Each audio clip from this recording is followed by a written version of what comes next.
Bismillahirrahmanirrahim. Assalamualaikum warahmatullahi wabarakatuh.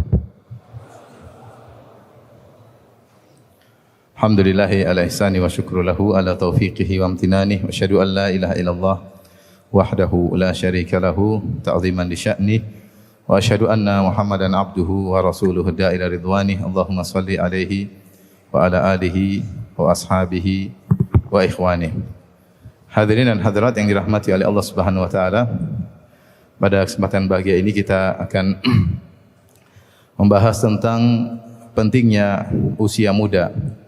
Usia yang sebagian kita telah melewatinya dan sebagian kita sedang menjalaninya.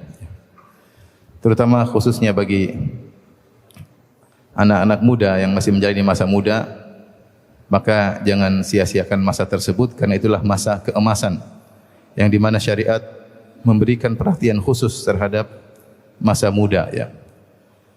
Dan harus serius untuk manfaatkan usia keemasan tersebut.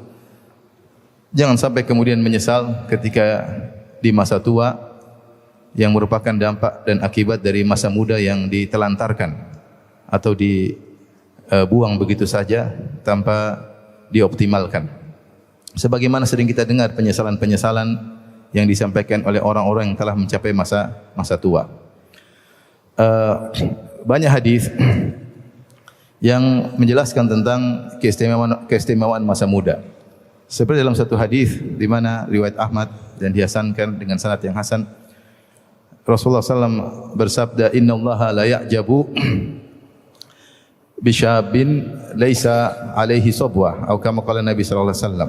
Sungguh Allah takjub dengan pemuda yang tidak ada sabwahnya, itu tidak ada kecenderungan kepada kemaksiatan. Itu Allah kagum dengan seorang pemuda yang istiqamah, seorang pemuda yang bertakwa kepada Allah Subhanahu wa taala.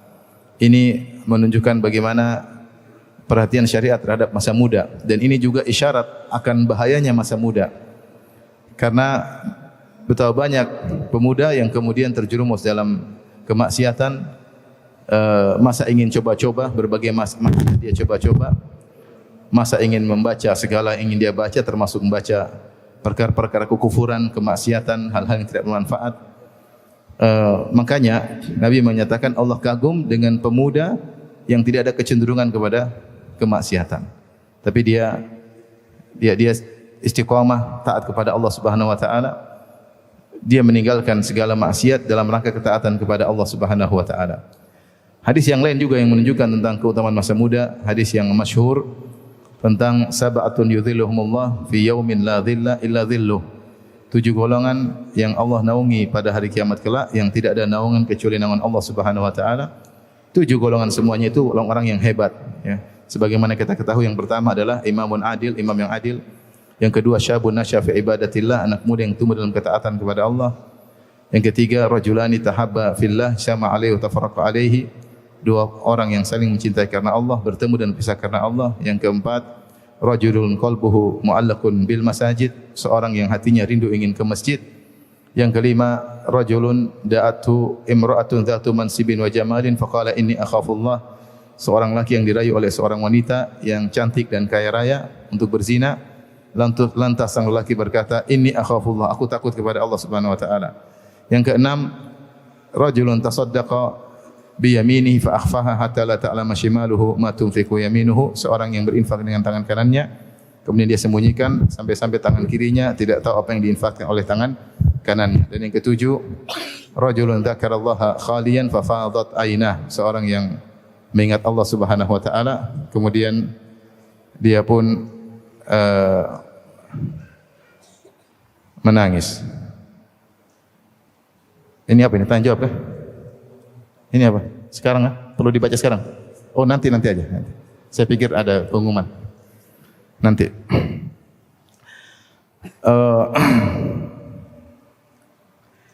Jadi 7 orang ini adalah orang-orang yang hebat. Di antaranya yang paling berat yang disebutkan yang pertama, imamun adil.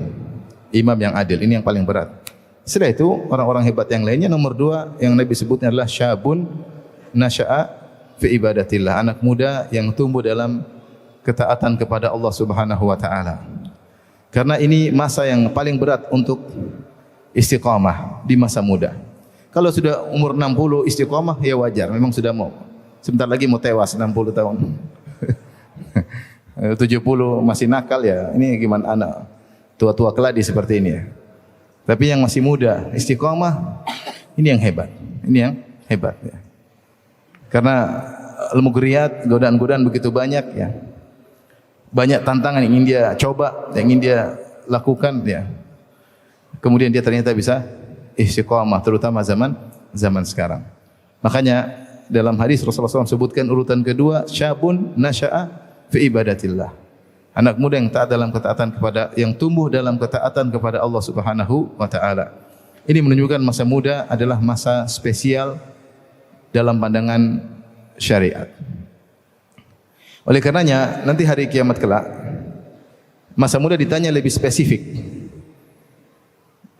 Meskipun secara umum seluruh waktu, seluruh umur akan ditanya oleh Allah, tapi umur di masa muda akan ditanya lebih spesifik oleh Allah Subhanahu wa taala. Dalam hadis kata Nabi sallallahu alaihi wasallam, "Lan tazula qadama 'abdin hatta yus'ala an arba'."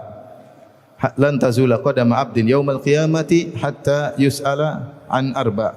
Sungguhnya dua kaki seorang hamba tidak akan bergeser pada hari kiamat kelak sampai dia ditanya tentang 4 perkara. Maksudnya tidak bergeser menuju surga atau neraka kecuali dia akan ditanya tentang 4 perkara. Di antaranya adalah an umrihi fima afna. Tentang umurnya kemana dia habiskan. Wa an syababihi fima ablah. Tentang masa mudanya kemana juga dia habiskan. Wa an malihi min aina iktasabu wa anfaqah. Tentang hartanya dari mana dia dapatkan dan kemana dia habiskan. Wa an ilmihi, ditanya tentang ilmunya, apa yang dia amalkan dari ilmunya tersebut. 4 pertanyaan pasti ditanyakan kepada setiap orang. Yang pertama tentang umurnya. Umurnya itu semua masa yang dia lewati akan ditanya pada hari kiamat kelak, kemana detik-detik yang dia lewati ketika di dunia, menit-menit yang dia lewati, jam-jam, hari-hari, semua akan diminta pertanggungjawaban oleh Allah Subhanahu wa taala. Setelah itu Nabi berkata, wa an syababihi fima ablah. Tentang masa mudanya kemana dia habiskan. Padahal kita tahu masa muda bagian daripada umur.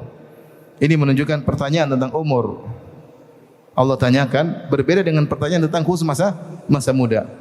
Berarti masa muda pertanyaan lebih spesifik.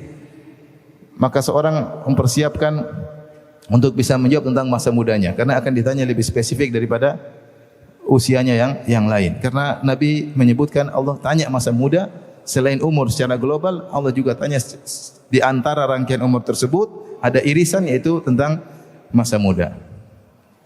Demikian juga dalam hadis kata Nabi SAW, iktanim khamsan qabla khamsin. Kata Rasulullah SAW, manfaatkan 5 perkara sebelum datang 5 perkara. Di antara kata Nabi SAW, an hayataka qabla mautik. Manfaatkan hidupmu sebelum apa? Matimu. Kemudian Nabi berkata, syababaka qabla haramik. Masa mudamu sebelum masa tuamu. Ya. Ginaka qabla faqrik. Ketika engkau masih berkecukupan sebelum engkau dalam kondisi susah. Ya. Kemudian juga Nabi SAW mengatakan di antaranya, faragaka qabla syughlik. Yaitu waktu luangmu sebelum kau dalam kondisi sibuk. Sehataka qabla saqamik. Masa sehatmu sebelum datang sakitmu. Di sini Allah sebutkan atau Nabi sebutkan 5 perkara. Manfaatkan 5 perkara sebelum datang 5 perkara yang lainnya. Kita ulangi tadi apa? Hidupmu sebelum apa? Matimu. Masa mudamu sebelum masa tuamu. Kemudian apa lagi tadi? Ketika berkecukupan sebelum datang kesulitanmu. Kemudian waktu luang sebelum datang kesibukanmu. Sehatmu sebelum apa? Sakitmu. Di sini hayataka qabla mautik, hidupmu sebelum matimu, umur maksudnya. Untuk masih hidup, umur. Tetapi ternyata setelah itu ada lebih spesifik. Syababaka qabla haramik. Masa mudamu sebelum datang masa tuamu, ya. Berarti di antara kehidupan ini ada umur yang paling emas, yang paling penting adalah masa muda. Sehingga dikhususkan dalam hadis ini di antara sekian rangkaian fase kehidupan itu masa muda. Kita tahu ikhwan dan akhwat yang dirahmati Allah Subhanahu wa taala bahwasanya Kehidupan kita dimulai dari bayi, ya, kemudian masa tufulah. Tufulah itu sampai kita dewasa itu al-hulum, yaitu 15 tahun, sekitar 15 tahun, 14, 15. Kemudian masa muda sampai arba'in. Di antara 15 sampai 40 ada namanya asyuddahu hatta idza balagha asyuddahu wa balagha arba'ina sanah. Sampai ketika dia telah mencapai asyuddahu. Asyuddah itu masa muda yang paling kokoh, badan lagi segar-segarnya, otak lagi cerdas-cerdasnya. Ada khilaf di kalangan para ulama berapa umur asyud. Namun yang benar tidak ada waktu yang tidak ada umur tertentu, orang berbeda-beda. Tapi intinya itu masa muda di puncaknya, kemudian berakhir pada wa balagha arba'ina sanah. Ketika umur 40 tahun. Setelah 40 tahun masa kuhulah, itu masa mulai masuk masa tua, mulai melemah, ya. Mulai melemah. Inilah ternyata masa ini antara 15 sampai 40 tahun ini masa-masa yang keemasan yang akan ditanya lebih spesifik oleh Allah Subhanahu wa taala, yang Nabi sallallahu alaihi wasallam suruh manfaatkan lebih spesifik. Setelah Rasulullah mengatakan hayataka iktanim khamsan qabla khamsin, manfaatkan 5 perkara sebelum datang 5 perkara berikutnya, di antaranya hayataka qabla mautik, masa hidupmu sebelum matimu, kemudian syababaka qabla haramik, masa mudamu sebelum masa tuamu. Jadi ini semua dalil yang saya sebutkan tentang pentingnya masa muda. Ikhwan dan akhwat yang dirahmati Allah Subhanahu wa taala, masa muda memiliki beberapa keistimewaan.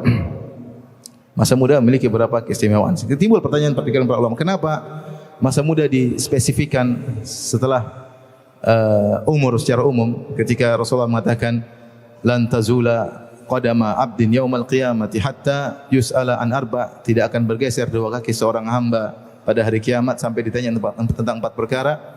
An umrihi fima afnah, tentang umurnya kemudian dihabiskan, wa an syababihi fima ablah, tentang masa mudanya kemudian dihabiskan. Kenapa dispesifikkan, dikhususkan pertanyaan tentang masa muda dibandingkan dengan fase kehidupan yang lainnya? Masa kecil tidak ditanya, masa tua ditanya juga, tapi kenapa dikhususkan masa muda? Ada beberapa pendapat di kalangan para ulama. Intinya mereka mengatakan masa muda itu punya keistimewaan dibandingkan dengan masa kecil dan dibandingkan dengan masa tua. Di antara keistimewaan sehingga harus ditanya oleh Allah secara spesifik pada hari kiamat kelak, ada beberapa pendapat. Di kalangan para ulama menyatakan di antaranya karena masa muda itu adalah masa yang paling aktif seseorang, yang paling hayawi, paling aktif, ya, paling aktif, paling semangat, ya, paling segar bugar, otak lagi fresh, kemudian sehingga dia adalah masa keemasan. Ini kenapa ditanya secara spesifik? Karena seorang kalau ingin produktivitas, maka di masa muda itu yang paling kuat dia bisa produktivitas. Dia kalau mau sholat malam paling kuat masa muda. Dia kalau baca Quran paling kuat masa apa? Masa muda, ya. Masa muda. Udah tua, udah mulai lemas, mulai enggak kuat. Kalau dulu kita masih belum, saya sekarang umur 44, ya. Udah tua atau masih muda? Masih muda kan? Udah tua. Dalam masuk sinil kuhula, sudah mulai tua, ya. Bukan sudah memang udah tua, ya. Bukan masa muda lagi. Masa muda selesai umur berapa? 40, ya. 44 saya Masehi. Kalau Hijriyah sudah mungkin 45 atau 46, ya. Nah, kalau udah 40 tahun ke atas, beda dengan ketika masih di bawah 40. Kita dulu kalau saya safar keluar masih belum 40, saya tidak pernah peduli, tidak pernah bawa obat. Keluar kemana makan tidak pernah milah-milih. Setelah 40 tahun ke atas, di tas ada vitamin, ada obat. Kemudian beberapa bulan periksa darah. Kemudian mulai mikir olahraga apa? Teratur, ya. Mulai makan milah-milih. Sampai sebagian kawan saking ingin menjaga kesehatan dia makan sehari sekali. Ada enggak orang seperti itu? Ada, makan sehari sekali. Setelah dia punya uang banyak dia makan sehari sekali. Harusnya kalau setelah uang banyak makan sehari 4 kali. Ternyata uangnya sudah banyak, makan sehari apa? Sekali. Kenapa? Umurnya udah 40 tahun lebih. Dia mulai jaga apa? Kesehatan. Waktu masih muda enggak ada pikiran tentang hal tersebut. Makan apa, kemana, enggak olahraga, mau terserah. Masih under deal, tubuh masih apa? Kuat. Maka situlah fase muda ini 15 sampai 40. Ini masa kuat-kuatnya seorang, seger-segernya seorang, aktivitas enggak pernah letih, sana kemari, safar sana kemari, makan sembarang, kuat. Maka dia adalah usia yang sangat produktivitas. Sebagian ulama berpendapat, kenapa dispesifikkan, ditanya, dikhususkan masa muda? Karena masih lahir sampai 15 tahun adalah belum balik, dan belum balik tidak ditanya, tidak ada tanggung jawaban. Rufi'al qalam an thalatha. Pena diangkat, tidak dicatat terhadap 3 orang. Di antaranya seorang masih kecil sampai apa? Sampai dia dewasa. Sampai dia dewasa. Kemudian setelah 40 ke atas, 50, 60, kenapa tidak ditanya secara spesifik hari kiamat? Semua akan ditanya ya. Umur 41, 42 sampai meninggal semua ditanya, karena semua umur akan ditanya. Tapi kenapa tidak ditanya spesifik? Sebagian ulama dalam kitab Syuruhul Hadis mengatakan karena 40 ke atas Allah lebih musamahah. Allah lebih mudah memaafkan. Beda ketika masih apa? Muda. Di saatnya giat-giat, seharusnya bisa begini, harusnya bisa begitu, dia malah macam-macam. Itu 50 sudah enggak kuat salat malam, baca Quran cepat ngantuk, ya, kemudian mau enggak bisa aktif, banyak uzur yang diberikan. Beda ketika masih usia muda. Ini pendapat sebagian ulama kenapa dikhususkan masa muda. Pendapat yang lain mengatakan bahwasanya masa muda lah terkumpul 2 kenikmatan yang sangat besar. Bukankah Rasulullah SAW bersabda, nikmatani magbunun fihima katsirun minan nas, as-sihhatu wal faragh, dalam Sahih Al-Bukhari. 2 kenikmatan yang banyak orang merugi pada 2 kenikmatan tersebut. Merugi. Kenapa rugi? Dia tidak manfaatkan dengan optimal. Dia tidak maksimalkan 2 kenikmatan tersebut, yaitu kesehatan dan waktu luang. Dan tidak ada fase kehidupan yang benar-benar terkumpulkan sehat dan waktu luang seperti masa muda. Masa muda. Kalau sudah umur 40 tahun ke atas banyak pikiran. Anak-anak mulai banyak ya. Urusan mulai banyak, apalagi utang mulai banyak. Kalau masih muda enggak ada pikiran, yang utang orang tua.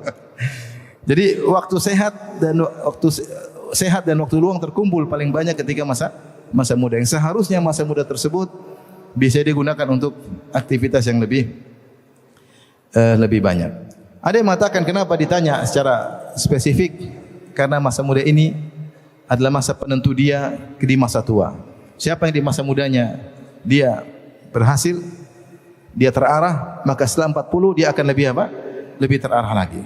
Tapi siapa yang dari 15 sampai 40 ngaco, biasanya setelah 40 dia biasanya tidak lazim, tapi biasanya kalau dia 15 40 tidak terarah, maka setelah 40 dia tidak akan terarah sampai meninggalnya. Ini masa-masa penentu.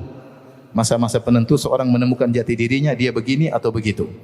Oleh karenanya jangan disepelekan antara 15 sampai 40 tahun. Ada lagi yang mengatakan bahwasanya masa muda ini adalah masa yang berbahaya dari sisi seorang muda suka coba-coba.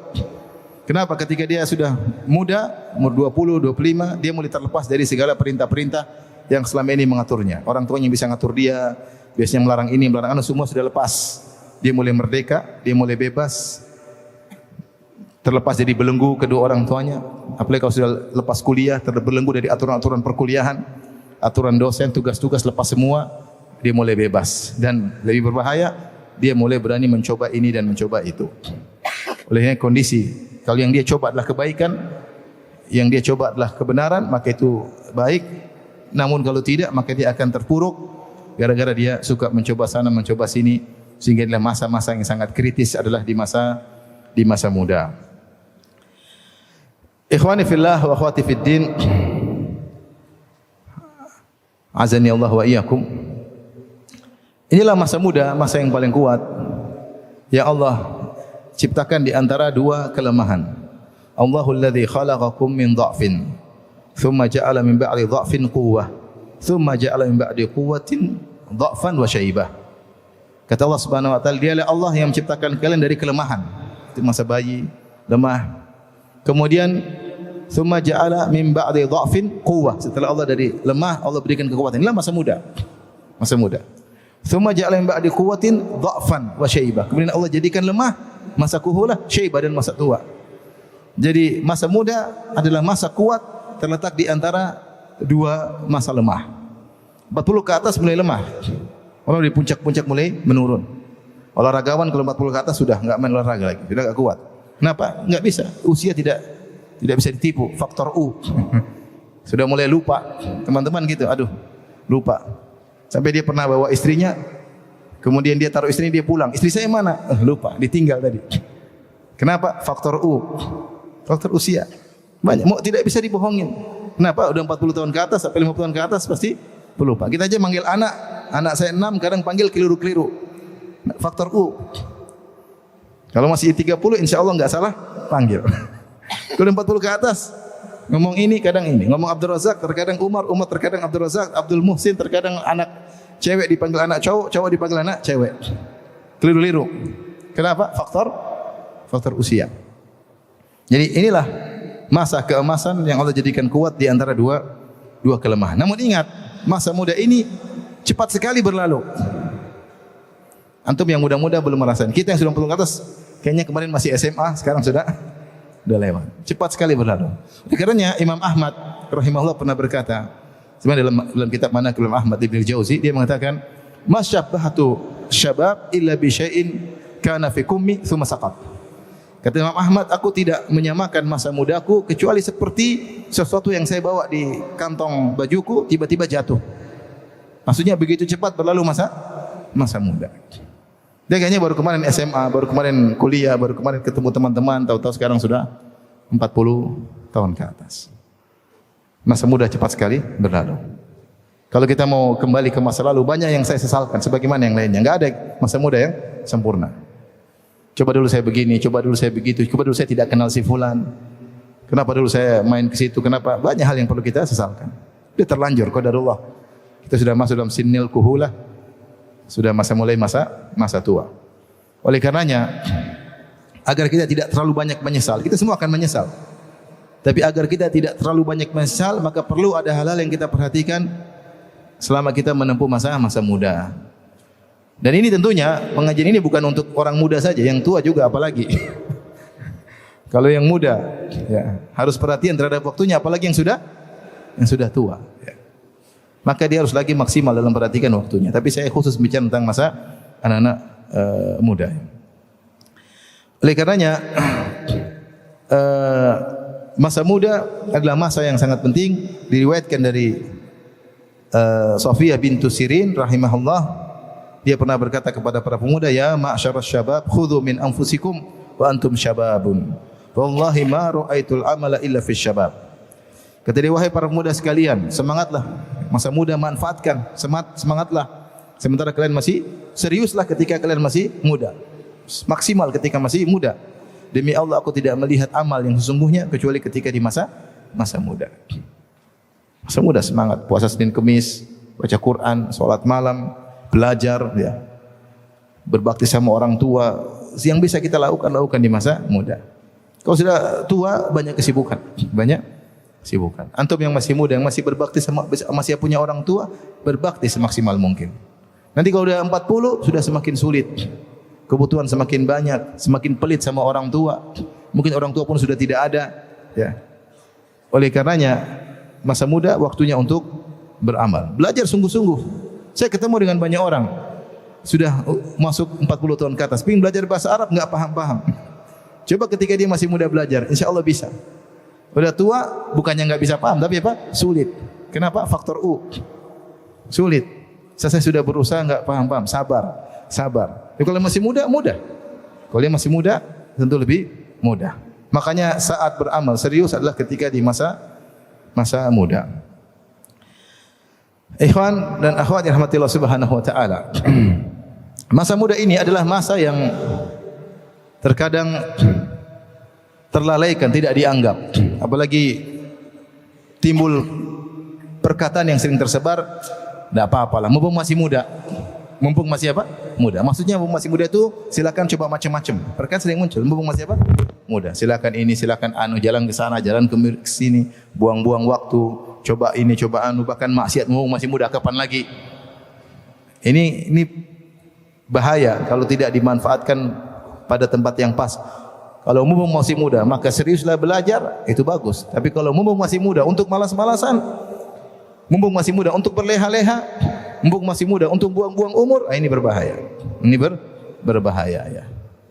Karena masa muda adalah masa yang sangat emas. Oleh karenanya Al-Quran dan juga sejarah membuktikan bahwasanya masa muda adalah masa-masa keemasan bagi orang-orang terpilih di sisi Allah Subhanahu wa taala. Sebagai contoh, Allah sebutkan tentang Nabi Ibrahim alaihissalam. Ketika Nabi Ibrahim menghancurkan patung-patung yang disembah oleh ayahnya dan kaumnya, maka mereka ketika pulang dari acara hari raya di luar kota, mereka balik, mereka dapati Tuhan-Tuhan mereka sudah hancur. Qalu man fa'ala hadza bi alihatina. Siapa yang berani melakukan hal ini terhadap Tuhan-Tuhan kita, dihancur-hancurin. Maka di antara mereka yang berkata, qalu sami'na fatan yadhkuruhum yuqalu lahu Ibrahim. Kami dengar ada seorang pemuda yang suka mencela Tuhan-Tuhan kita. Mungkin dia ini, karena sebelumnya dia suka cela-cela Tuhan-Tuhan kita. Yuqalu lahu Ibrahim. Namanya adalah Ibrahim. Di sini mereka berkata sami'na fatan. Kami mendengar ada seorang pemuda. Ini dalil bahwasanya Nabi Ibrahim alaihissalam pemuda. Ada khilaf berapa umurnya. Ada yang mengatakan belasan, ada yang mengatakan 20-an, tapi intinya dia seorang pemuda. Sami'na fatan yadhkuruhum. Sungguh kami mendengar ada seorang pemuda. Ibrahim alaihissalam mungkin masih di bawah 20 tahun atau 20-an tahun. Ternyata memegang tanggung jawab yang sangat besar. Dia mendakwakan tauhid di kota Babil atau di negeri Babil yang semua orang berbuat kesyirikan kepada Allah. Dan dia tegar dan dia kuat. Sampai dimusuhi oleh seluruh penduduk negeri dan dia tidak peduli. Sampai diancam untuk dibakar dan dia tidak peduli. Sampai diancam untuk dirajam oleh ayahnya dan dia tidak peduli. Tegar. Kenapa dia seorang pemuda yang luar biasa? Kapan dia lakukan ini? Ketika masih apa? Masih muda. Pemuda yang dipilih oleh Allah Subhanahu wa taala. Demikian juga Allah berfirman dalam surat Yunus, "Fama amana li Musa illa dzurriyyatun min qaumihi ala khaufi min fir'aun wa malaihim ayyaftinahum." Sungguhnya tidak beriman kepada Nabi Musa kecuali dzurriyyatun min qaumihi, kecuali sekelompok pemuda dari kaumnya. Ada khilaf di kalangan para ulama. Kata Allah, "Fama amana li Musa", tidak ada yang beriman kepada Nabi Musa kecuali anak-anak muda dari kaumnya. Kaumnya maksudnya kaumnya siapa? Ada yang mengatakan anak muda dari kaum Musa, itu Bani Israel yang masih muda-muda, yang tua-tua sudah meninggal. Ada yang mengatakan maksudnya min qaumi Fir'aun. Tidak ada yang beriman kepada Musa kecuali anak-anak muda dari kalangan Fir'aun. Ada yang mengatakan maksudnya dari suku Akbat, yang di mana bapak-bapak mereka dari suku Fir'aun, istri-istri mereka dari Bani Israel. Intinya Allah sebutkan ada anak-anak muda yang beriman kepada Nabi Musa alaihissalam. Yang tua-tua susah untuk beriman. Ada yang mengatakan maksudnya adalah dari suku Fir'aun. Makanya di antara suku Fir'aun ada yang beriman. Seperti mu'minu ali Fir'aun. Ya. Wa qala alladhi amana, dalam surat Ghafir Allah sebutkan, berkatalah orang yang beriman. Wa qala rajulun mu'minun min ali Fir'aun yaktumu imanahu. Berkata seorang lelaki yang beriman dari keluarga Fir'aun, dia disembunyikan imannya. Ini anak muda. Ini anak muda. Yang tua-tua tidak beriman.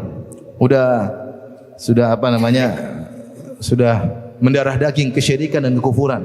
Sudah sulit untuk berubah. Yang muda-muda ada yang beriman. Seperti tadi anak-anak muda dari kaum Fir'aun yang beriman kepada Nabi Musa alaihissalam. Di sini Allah Subhanahu wa taala menjadikan mereka anak-anak muda yang mulia. Mereka beriman kepada Musa ala khaufin min fir'auna wa malaihim ayyaftinahum. Dalam kondisi takut, khawatir, tapi mereka berani beriman. Ini contoh anak-anak muda punya peran dalam dakwah. Ya, dalam dakwah punya peran. Tadi Ibrahim alaihissalam, kemudian anak muda dari zaman yang beriman Nabi Musa alaihissalam. Demikian juga ketika Allah berfirman tentang Ashabul Kahfi. Kata Allah Subhanahu wa taala, "Innahum fityatun amanu bi rabbihim wa zidnahum huda." Mereka itu 7 lelaki, yang 8-nya adalah wa ikum sab'atun wa saminhum kalbuhum. 7 lelaki dan yang 8 adalah seekor anjing. 7 lelaki ini semuanya adalah pemuda. Innahum fityatun amanu bi rabbihim. Mereka adalah para pemuda yang beriman kepada Rabb mereka. Wa zidnahum huda, dan kami tambahkan bagi mereka petunjuk. Mereka anak muda yang beriman, seluruh negerinya kufur. Seluruh negerinya musyrik dan mereka beriman. Kalau kita baca sejarah Ashabul Kahfi, anak-anak muda tersebut, ternyata mereka banyak di antara mereka adalah pemuda-pemuda, anak-anak dari para pembesar, anak-anak dari para penguasa. Namun mereka beriman, mereka siap meninggalkan kemewahan, kesenangan yang mereka rasakan, hidup glamor yang mereka dengan kehormatan dihormati oleh masyarakat, mereka tinggalkan demi untuk beriman. Siapa mereka? Innahum fityah. Mereka adalah anak-anak muda. Demikian juga Allah sebutkan ketika Nabi Yusha bin Nun yang belajar kepada Nabi Musa alaihissalam. Wa idh qala Musa li fatahu la abrahu hatta ablugha majma'al bahraini aw amdiya huquba. Ketika Musa berkata kepada sang pemudanya, siapa? Yusha bin Nun, belajar sama Nabi Musa, masih muda. Akhirnya setelah Nabi Musa meninggal dunia, dia yang menjadi apa? Menjadi nabi. Ini menunjukkan bagaimana Al-Quran menyebutkan tentang para pemuda kalau diberi taufik oleh Allah bukanlah generasi sembarangan. Mereka generasi yang hebat, yang sudah bisa punya kemampuan semenjak masih muda. Meskipun kebanyakannya tidak demikian. Tapi ada generasi hebat masih muda, mereka sudah bisa produktivitas yang luar biasa. Contohnya tadi, anak-anak muda yang disebutkan oleh Allah dalam Al-Quran. Demikian juga kalau kita lihat sejarah Nabi SAW yang berjuang anak muda. Makanya ketika Ibnu Katsir menafsirkan firman Allah, innahum fityatun amanu bi rabbihim. Sungguhnya mereka adalah fityah, anak-anak muda. Maka Ibnu Katsir mengomentari, demikianlah yang banyak beriman kepada Nabi SAW adalah anak muda. Adapun anak-anak orang tua, senior-senior, Abu Jahal, Abu Lahab, tidak ada yang beriman.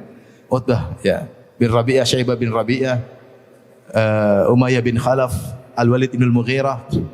Semua ini penjahat-penjahat besar Quraisy, orang tua semuanya, tidak ada yang beriman kepada Nabi. Yang beriman anak-anak muda.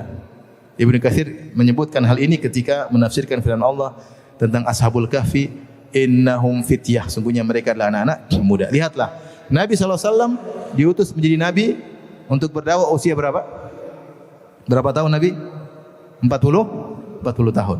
Yang beriman kepada Nabi semua di bawahnya. Abu Bakar 38 tahun ketika itu, 2 tahun lebih muda daripada Nabi. Utsman kalau tidak salah 28 tahun. Abdullah bin Auf kalau tidak salah 30 tahun. Zubair bin Awam kalau tidak salah sekitar 15 tahun. Talha bin Ubaidillah kalau tidak salah sekitar 16 tahun. Sa'ad bin Waqqas radhiyallahu taala anhum kalau tidak salah sekitar 17 tahun. Dan banyak sahabat al-mubasysyiruna bil jannah yang diberi kabar gembira masuk surga rata-rata masih muda. Semua umur mereka di bawah Nabi sallallahu alaihi wasallam. Yang tua-tua udah tidak mau spekulasi. Nyaman dengan yang sudah mereka rasakan. Nyaman sebagai pembesar Quraisy, nyaman dengan penyembahan terhadap berhala, sudah tidak mau berubah kondisi. Yang muda-muda semangat, ingin tahu sesuatu yang baru, ditimbang kemudian dipraktekkan, itulah anak-anak muda. Oleh karenanya Nabi SAW tidak begitu kesulitan ketika berdakwah di kota Madinah. Kenapa? Karena di Madinah rata-rata anak muda. Yang tua-tua sudah tewas semua dalam perang Al-Bu'ath. Suku Al-Aus dan suku Al-Khazraj yang tinggal di kota Madinah. Mereka mengalami perang saudara. Mereka kembali kepada Qailah, disebut Banu Qailah. Bersaudara, satu induk, satu rahim, nenek-nenek mereka. Dan mereka berperang saudara selama 120 tahun. Dan puncak peperangan mereka ketika Yaumul Bu'ath sekitar 5 tahun sebelum Nabi berhijrah. Di situ seluruh pembesar-pembesar semua tewas. Kecuali Abdullah bin Ubay bin Salul. Dia pembesar suku Aus Khazraj dan dia dari suku Al-Khazraj yang masih hidup. Sisanya anak-anak muda. Makanya pimpinan suku Al-Aus Sa'ad bin Mu'adz masih muda radhiyallahu anhu. Pimpinan suku Al-Khazraj Sa'ad bin Ubadah masih muda radhiyallahu taala anhu. Maka ketika Mus'ab bin Umair datang kota Madinah berdakwah, mereka mudah untuk masuk Islam. Anak muda punya peran. Kalau punya tahu kebenaran, mudah untuk diikuti. Ini yang saya sampaikan bahwasanya jangan disangka anak muda adalah anak-anak yang tidak bisa produktivitas. Maksudnya kita jangan sepelekan mereka. Kalau mereka punya kemampuan, kita tempa ya. Kita tempa. Ya. Kalau mereka punya kemampuan, mereka terpilih oleh Allah Subhanahu wa taala, maka jangan kita sepelekan. Dan itulah yang kita lihat zaman dahulu. Bagaimana anak muda yang memiliki kelebihan diberikan posisi oleh Nabi sallallahu alaihi wasallam. Seperti ketika Nabi SAW misalnya ketika Fatu Makkah, Rasulullah SAW kemudian ketika meninggalkan Mekah, Rasulullah SAW mengangkat amirnya siapa? Attab bin Usaid radhiyallahu anhu. Masih muda. Mungkin 20, kurang dari 20 tahun. Situ ada Abu Sufyan, ada yang lain, tapi Rasulullah pilih yang masih muda. Kenapa? Dia memiliki kelebihan. Memiliki kelebihan. Demikian juga Rasulullah SAW pernah menjadikan misalnya Usama bin Zaid radhiyallahu anhu untuk memimpin pasukan untuk berperang ke negeri Romawi menjelang Rasulullah SAW wafat. Dan akhirnya ketika pasukan Usama sudah berjalan sampai di Al-Jurf, itu belum jauh dari kota Madinah, Rasulullah SAW meninggal dunia. Tapi intinya dia masih muda, mungkin 17 tahun ketika itu. Maksud saya, anak-anak muda kalau memiliki kemampuan, maka jangan disepelekan. Cuma kalau zaman sekarang anak muda tumbuh dalam manja, ya, dalam apa? Manja. Ya. Sehingga umur 30 masih belum punya apa? Kemampuan. Baru selesai kuliah umur berapa? Selesai kuliah umur berapa? Umur 22 ya. S1, belum S2 berapa? Tambah lagi. Baru habis kuliah baru mulai mikir sana mikir sini. Selama dari sekolah sampai kuliah dimanja melulu. Belum bisa beraktivitas, masih terkurung dalam aturan-aturan. Itulah anak muda zaman sekarang. Imam Syafi'i rahimahullahu taala umur 15 tahun sudah berfatwa. Diberi izin untuk berfatwa di kota Mekah. Berapa tahun? 15 tahun. Kita 15 tahun masih main PlayStation. 15 tahun. Masih main game. Subhanallah, saya pikir gimana Imam Syafi'i rahimahullah. Syekh Muhammad bin Wahab rahimahullah taala, kalau enggak salah umur 12, 13 menikah. Umur 13 tahun, 12 tahun sudah apa? Menikah. Maksudnya luar biasa. Zaman dulu beda dengan zaman sekarang. Bapaknya suruh dia menikah berarti disuruh pegang tanggung jawab dan akhirnya jadi ulama besar. Ulama besar. Saya kenal seorang, dia wakil gubernur di Mekah kalau tidak salah 10 tahun, wakil gubernur Madinah 10 tahun. Dia datang ke Indonesia 2 kali, ngobrol sama dia. Masya Allah. Bayangkan sampai posisi tinggi di Arab Saudi jadi wakil gubernur dan biasanya dia yang berperan karena yang jadi amirnya pasti keturunan raja. Amir Madinah, Amir Mekah semua raja. Jadi dia wakilnya, wakil amir. 10 tahun kalau tidak salah atau 5 kalau enggak salah 10 tahun. Saya pernah juga ke rumahnya. Beliau cerita, beliau menikah ketika masih SMA. Orang tuanya suruh nikah. Dia menikah, tinggal sama istrinya di rumah. Orang tuanya sampai punya anak, setelah punya anak 2 baru kalau tidak salah baru pindah rumah. Artinya masih kecil sudah dikasih tanggung jawab, terlatih untuk diberi apa? Tanggung jawab. Makanya maksud saya kalau kita lihat anak-anak kita punya kemampuan jangan kita sepelekan, masih kecil jangan, enggak. Kalau dia punya kemampuan kasih. Tentu tidak semua. Lihatlah Ibnu Abbas radhiyallahu taala anhuma ketika Umar bin Khattab radhiyallahu anhu mengumpulkan para pembesar-pembesar untuk rapat, dia masukkan Ibnu Abbas radhiyallahu anhu. Ayo ikut rapat. Orang-orang pada heran. Kenapa Ibnu Abbas dimasukkan? Kenapa anak-anak kami enggak? Masih muda. Kata Umar dia beda. Ahli tafsir. Punya ilmu, punya kelebihan.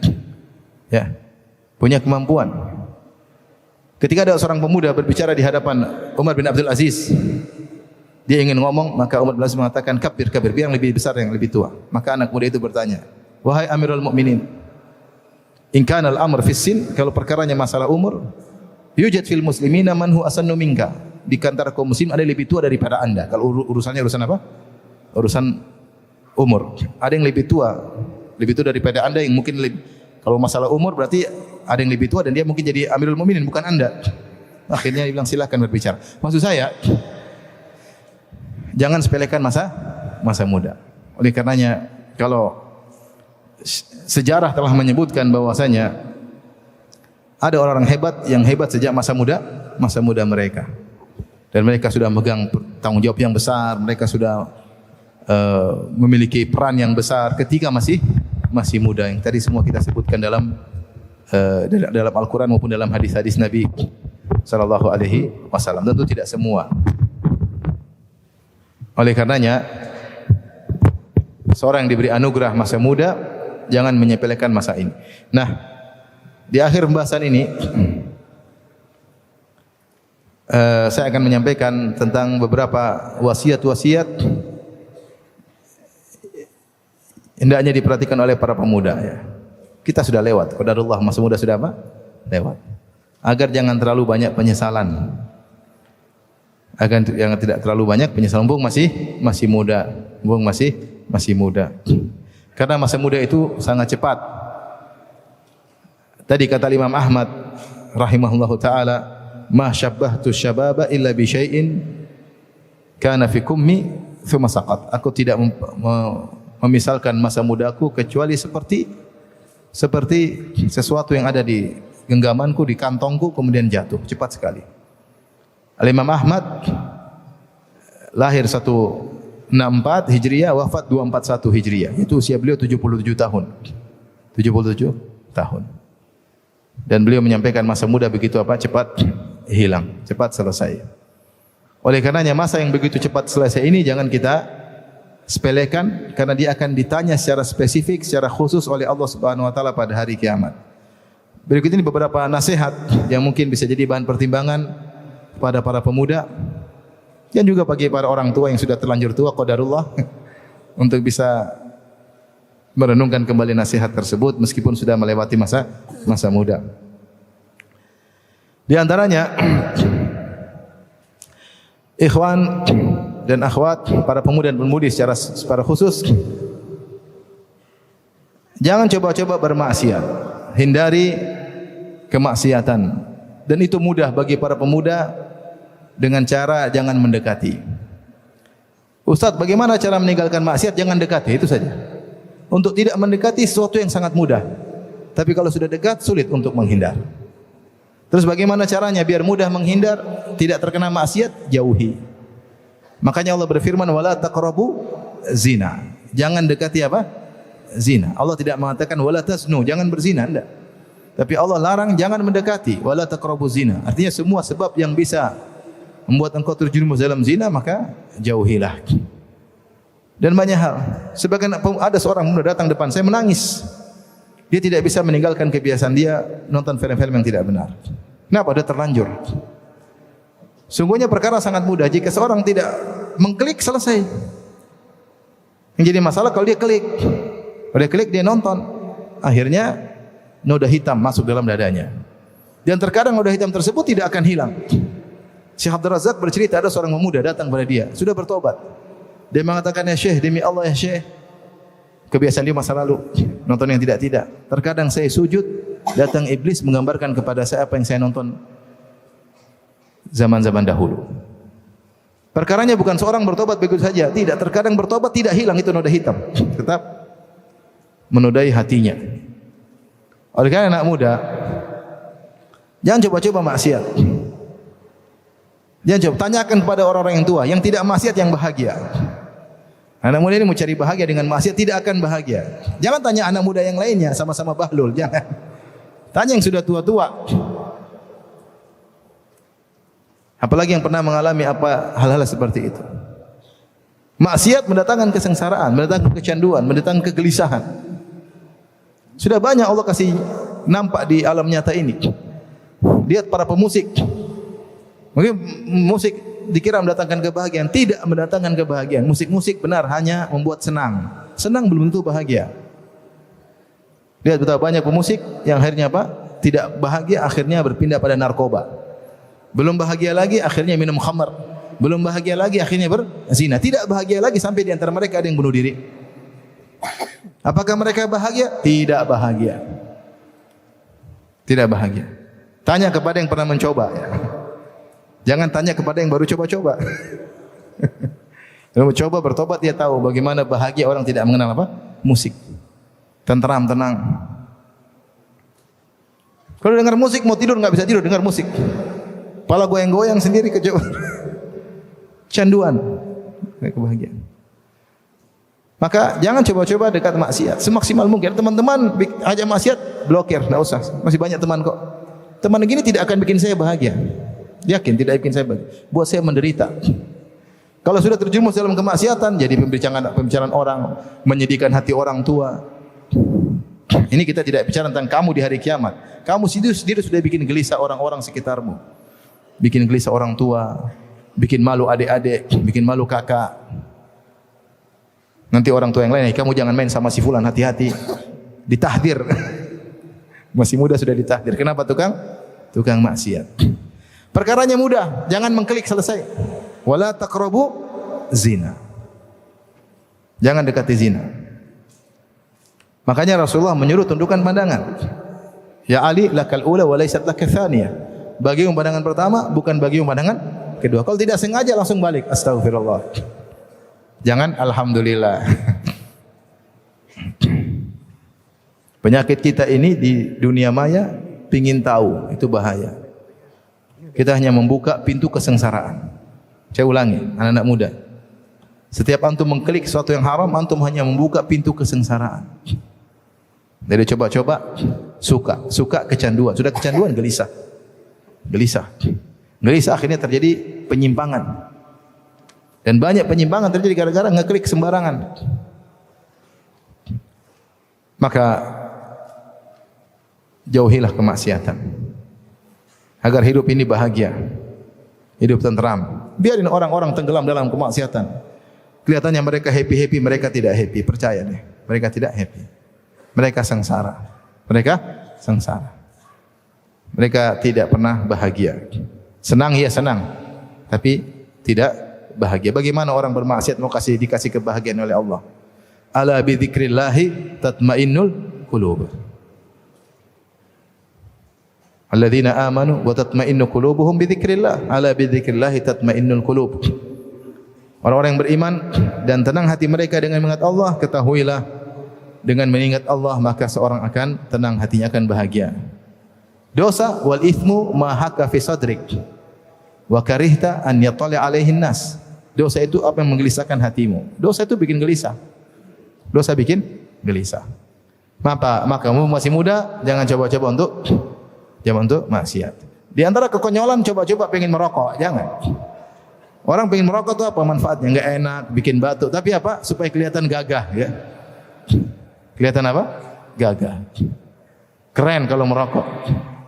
Iklannya orang badan perkasa merokok. Jadi dia badan perkasa, dia bukan merokok yang bikin badan dia jadi apa? Gagah perkasa. Kalau antum cross krempeng bikin ngapain? Kebodohan aja orang yang mau coba-coba rokok karena enggak ada faedahnya. Akhirnya coba-coba, jangan coba sekalipun, jangan coba. Dan sekarang lebih parah homoseksual dan yang lain, hati-hati. Jadi ini bukan saatnya mencoba-coba maksiat. Sudah tahu maksiat tinggalkan, jangan coba-coba. Saya ulangi lagi, kapan antum mengklik maksiat, antum sedang mengklik kesengsaraan, dan kesengsaraan terkadang terbawa sampai antum menikah, saya punya anak, kesengsaraan tersebut tidak akan hilang. Kalau sudah hati dikasih noda hitam, sulit untuk hilang. Tanya kepada yang sudah mencoba. Ya. Allahul musta'an. Ya. Di antara cerita menarik, ada seorang ulama At-Tabari, sebutkan dia pernah naik kapal, naik perahu dengan anak muda. Kemudian ketika sampai di pinggiran dia loncat, maka orang tegur dia. Kenapa loncat kayak gitu, sudah tua?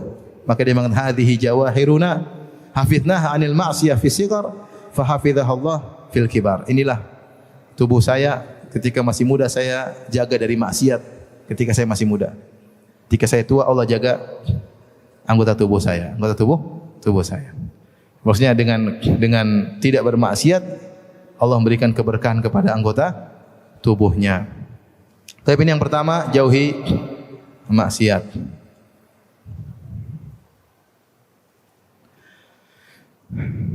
Yang kedua, jangan buang-buang waktu, manfaatkan waktu. Karena siapa yang sudah masuk di masa muda, berarti dia sudah masuk dalam hisab. Umur 1 sampai 15, rufi al-qalam. Al-qalam marfu, tidak ada malaikat catat. Tidak ada. Karena masih belum balik. Begitu umur 15, atau sudah balik, atau sudah mimpi basah, atau sudah tumbuh rambut di kemaluan, atau wanita sudah haid, maka sudah dicatat, mulai tercatat. Dan ingat, masa muda ini pencatatannya khusus, akan ditanya lebih spesifik. Sebagian orang anak muda, mereka mengatakan masih muda, masih umur panjang dibandingkan umur 60. Anak muda dan yang umur 60, 50 tidak ada bedanya dalam pencatatan amal oleh malaikat, tidak ada bedanya. Sama-sama mulai masuk dalam ujian. Sama-sama dicatat amal, perkataannya, penglihatannya, pendengarannya, semua dicatat oleh malaikat. Tidak ada dibedakan antara muda dan apa? Tua. Beda kalau masih 13 tahun, masih 12 tahun, enggak ada masalah. Belum dicatat. Kalau sudah 15 tahun sudah balik, maka statusmu dengan yang umur 50, 60 sama saja. Sama-sama di atas suatu kapal yang di situ dicatat semuanya. Tidak ada bedanya. Perhatikan. Dia bilang gampang lah masih muda. Enggak, kamu sudah dicatat sekarang. Kebaikan keburukan sudah dicatat. Tidak ada bedanya. Justru masa muda ini yang pencatatannya lebih, pertanyaan lebih spesifik pada hari kiamat kelak. Yang kedua, jangan bilang kita kan masih muda, umur panjang. 60, 70. Secara global iya. Secara global orang yang sudah umur 50, 60 secara statistik, perhitungan persentase memang benar yang umur tua lebih dahulu meninggal. Itu secara global. Tapi secara fard person tidak. Secara person bukankah banyak anak muda yang meninggal? Banyak.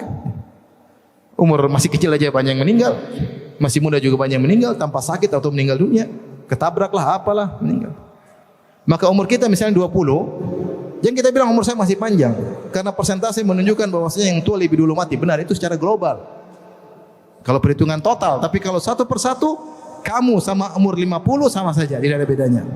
Masih ada kemungkinan besok mati sebagaimana kau juga besok mati atau sekarang mati mungkin. Sehingga persentase antara hidup dan mati sama-sama 50% jika ditinjau person. Ini kadang-kadang anak-anak muda, masih muda. Kan yang meninggal orang tua itu secara global benar. Tapi kalau secara person belum tentu. Banyak yang meninggal lebih muda daripada saya, banyak. Banyak sekali. Betapa banyak orang tua anaknya meninggal lebih dulu, banyak. Banyak. Oleh karena jangan bilang masih panjang umur, belum tentu ya. Maka seorang udah tahu dia sudah masa muda, serius. Jangan apa? Jangan buang-buang waktu. Ini yang jadi masalah. Kadang anak muda menjadi malas gara-gara masih muda. Masih panjang. Nanti 40 tahun lah baru saya gini. Saya tobat nanti aja lah. Kamu kapan tobat? Nanti udah 40 baru saya tobat. Emang umur sampai 40? Belum tentu. Justru masa muda tadi dicatat dan ditanya lebih spesifik oleh Allah Subhanahu dalam hadis tadi yang kita sebutkan, wa an syababihi fima ablah, akan ditentang masa mudanya kemana dia habiskan. Kemudian yang berikutnya di antara mungkin nasihat yang perlu diperhatikan oleh anak muda,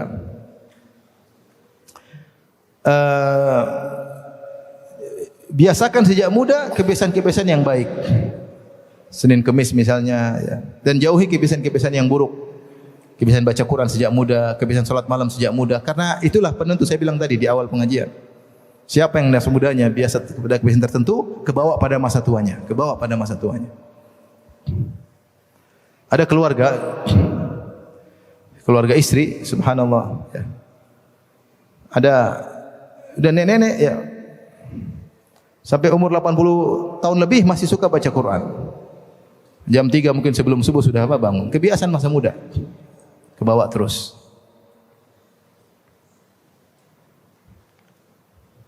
Juga dulu saya punya mertua rahimahullah sudah meninggal, kebiasaan salat malam. Sampai dia tua, salat malam tidak pernah ditinggal. Itu dari mana? Dari masa muda. Kalau kebiasaan akan terus berlanjut.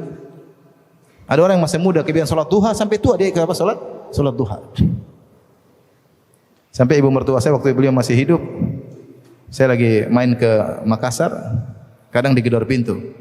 Firanda, salat malam, Firanda. Dalam hati saya, ini ustaz dibangunin. Tapi dia tidak peduli. Bangun katanya sebelum subuh. Ya mak. Kebiasaan. Masih muda, kebiasaan nakal sampai tua nakal melulu. Merubah kebiasaan enggak mudah. Oleh karenanya masih muda, biasakan melakukan yang baik. Akan terbawa. Biasa baca Quran akan terbawa terus. Biasa sedekah masih muda terus. Insyaallah. Sekarang masih pelit, latihan untuk apa? Enggak pelit. Nanti ke bawah terus. Pelit masih muda, tua lebih pelit lagi. Karena banyak kebutuhan. Nah, kalau kebiasaan buruk, repot. Saya sering sampaikan, bayangkan seorang di masa mudanya dia sering nonton film misalnya. Ya, banyak orang udah ngaji, tidak bisa meninggalkan film. Kenapa? Masa mudanya suka nonton apa? Film. Belum bisa ditinggalkan. Sampai ada yang daftar ke sebuah pondok, ditanya orang tuanya sendiri, ditanya anaknya sendiri. Tanya sama orang tuanya, gimana? Anak-anak suka nonton film enggak? Oh, enggak ada. Begitu hanya ditanya, kapan terakhir nonton film? Oh ya, bapak kemarin ngajak ke bioskop. Bapaknya ngajak anaknya ke bioskop. Tidak bisa ditinggal. Kebiasaan. Itu bayangan kalau nonton film tiap hari 1 jam lah. Film Korea berapa seri? Drama Korea ya. Tiap hari 1 seri nonton aja. 30 hari 30 jam semua masuk dihisap. Nanti folder di hari kiamat, folder film Korea. Entah berapa seri nonton. Ngeri. Folder film apa? Korea. Cicil tiap hari, cicil maksiat. Kebiasaan nanti sampai tua berubah. Oleh karenanya, mumpung masih muda, biasakan dengan satu kebiasaan, nanti akan terbawa insya Allah sampai hari tua. Dibiasakan, karena kebiasaan seorang sudah terbiasa dengan sesuatu, ya, maka sulit dia lepas. Biasanya terus akan dibawa, terus biasa sholat malam, biasa sedekah, biasa Senin Kemis, biasa berbakti sama orang tua, biasa ramah sama tetangga. Biasakan, mumpung masih muda, masih susah, bisa dirubah-rubah. Yang biasa buruk bisa dirubah. Kalau udah tua sudah susah. Makanya susah kita dawai orang tua. Kenapa? Sudah mendarah daging. Dia udah hobi dengan kebiasaan dia, tidak mau dirubah. Susah. Masih muda, masih bisa. Sudah berubah kepada kebaikan, bertahan terus dan seterusnya. Kemudian nasihat juga buat para pemuda. Ya. Jangan terlalu risau dengan masa depan. Pikirkan yang terbaik yang bisa kau lakukan sekarang. Sekarang apa? Belajar yang terbaik. Orang tua sudah kasih biaya, belajar fokus yang terbaik. Jangan pikir mau rubah negara lah, mau rubah apa, mau rubah kampung. Itu di luar kemampuanmu nanti. Yang kau bisa lakukan sekarang, fokus. Sampai beberapa mahasiswa minta, Ustaz bagaimana nanti kalau kita pulang ke tanah air? Bilang jangan pikir, kau sekarang belajar yang baik. Kau pikir pun nggak bisa kau lakukan apa-apa. Mau pikir nanti percuma, apa yang kau bisa? Enggak, yang bisa kau lakukan yang terbaik. Sekarang belajar yang terbaik. Jadi ustadz yang benar, jadi penuntut ilmu yang benar. Kalau belajar dunia, belajar yang benar, belajar agama, belajar yang benar. Itu yang terbaik kau lakukan, nanti baru kau bisa baru pikir nanti yang luas sana. Kata sebagian orang yang menawarkan kunci kebahagiaan, kalau kau tidak bisa memikirkan seluas dunia ini, pikirlah yang bisa kau pikirkan. Karena kau pikirkan terlalu luas, kau tidak mau berbuat apa. Mending kau pikirkan yang bisa kau beraktivitas di situ, bisa punya peran dalam situ, pikirkan. Mikir terlalu besar juga nggak bisa apa-apa. Cuma ngenes, sakit hati, sih nggak bisa apa-apa. Ya pikirkan yang bisa kau punya peran di situ, agar bermanfaat hidupmu daripada sekedar menerawang pada hal yang di luar kemampuanmu. Maka anak muda maksud saya, jangan terlalu pikir ke depan nanti mau apa. Masalah rezeki nanti urusan Allah Subhanahu wa taala. Masalah jodoh juga urusan. Jangan pikir sampai sekarang istri saya siapa, nanti masih jauh. Belajar yang benar dulu, belajar yang benar. Berbakti sama orang tua, nanti ada saatnya mikir. Sekarang jangan dulu. Fokus pada yang bermanfaat. Kemudian nasihat berikutnya, jangan terlalu hidup bermanja-manja. Umar pernah menasihati ikhshaw sinu wa tama'dadu, ya.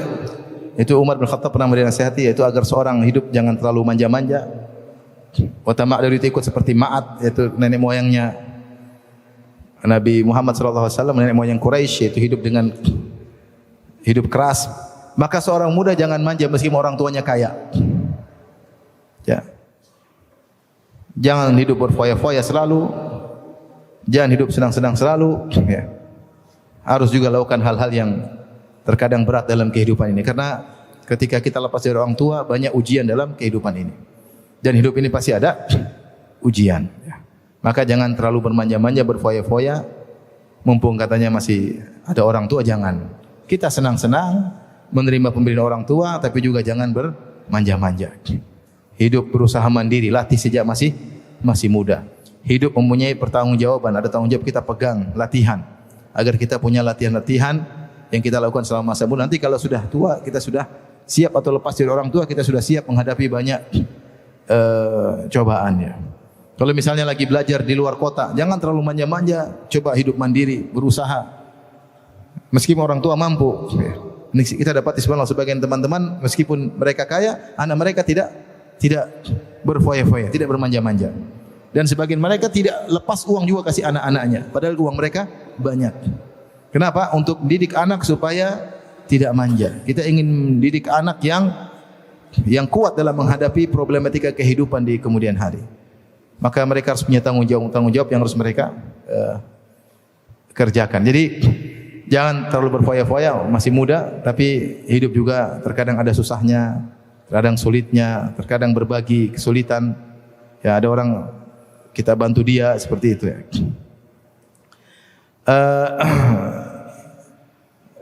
Mungkin yang terakhir yang saya sampaikan, anak muda ya, jangan sibuk cari popularitas. Sibuk jadi YouTuber, ingin terkenal, bikin yang aneh-aneh. Kebahagiaan bukan dalam popularitas ya. Dan banyak yang muncul sebelum waktunya maka akhirnya jatuh tersungkur. Jatuh tersungkur ya. Jangan hubut tasaddur, ingin tampil. Terutama yang belajar agama, jangan ingin apa sedikit tampil. Sedikit kita harus di YouTube kan, harus ini, harus jangan. Ya. Karena mungkin kafaah belum ada, kemampuan belum ada, ya. Kapasitas belum ada. Dia akhirnya kalau tidak menyesatkan, terkadang ketika dia terkenal dia tidak mampu untuk menghadapi akibat dari ketenaran tersebut, hatinya tidak mampu. Ini contoh, ada sebagian orang, misalnya dia punya anak, saking sayang anaknya, kemudian anaknya misalnya dijadikan imam di masjid besar. Anaknya mungkin hafil Quran, tapi dia enggak mampu menghadapi itu. Orang hormat sama dia, hatinya tidak mampu. Akhirnya bisa jadi ujub, bisa jadi sombong, bisa jadi macam-macam. Demikian juga anak muda yang kemudian muncul di YouTube misalnya, menyutupkan dirinya sendiri dengan berbagai macam gaya, terkadang tidak mampu dia. Tidak mampu menghadapi ketenaran, hatinya tidak gampang menghadapi ketenaran. Maka dan akhirnya manfaat tidak banyak, sekedar popularitas, kemudian berjalan dengan waktu hilang. Sebagian orang mengatakan jadilah engkau seperti biji, jangan muncul sebelum waktunya. Dia dalam tanah sampai kuat, sudah tumbuh, akarnya kuat baru kemudian muncul. Itu baru bermanfaat. Tapi kalau akarnya belum kuat langsung muncul, cepat jatuh. Ada istilah tazabbaba qabla an yatahasram. Dia menjadi zabib sebelum menjadi tahasram. Itu istilah para ulama. Jadi zabib itu apa namanya? Anggur. Kemudian marhalah berikutnya hijau tapi mulai mengering, kemudian menjadi zabib. Jadi apa? Apa nama bahasa Indonesia? Kismis ya. Dia jadi kismis sebelum melewati marhalah sebelumnya. Jadi untuk tampil itu ada marhalah harus dilewati. Sekarang orang ini pingin tampil, akhirnya sibuk bikin konten tiap hari. Dia tidak punya dasar yang kuat. Kalau populer pun dia tidak mampu menghadapi popularitas tersebut. Apalagi masalah agama, hati-hati. Betapa banyak orang suka apa? Popularitas. Muncul YouTubekan dirinya, inilah lagi anulah, di YouTubekan sendiri. Akhirnya dia tidak kuat. Hati tidak mudah menghadapi apa? Fitnah popularitas. Nanti belajar yang baik, ada saatnya. Bahagia tidak harus populer. Betapa banyak orang populer tidak bahagia. Tapi ini saja pada para pemuda dan para pemudi, mumpung masih di usia muda, manfaatkan waktu sebaik-baiknya. Sebagaimana tadi kita sebutkan, jangan meremehkan diri, semangat. Ya, kita bisa berbuat ketika masih muda dan akan ada hasilnya yang berlanjut setelah kita mencapai usia tua. Wallahu taala alam bisawab.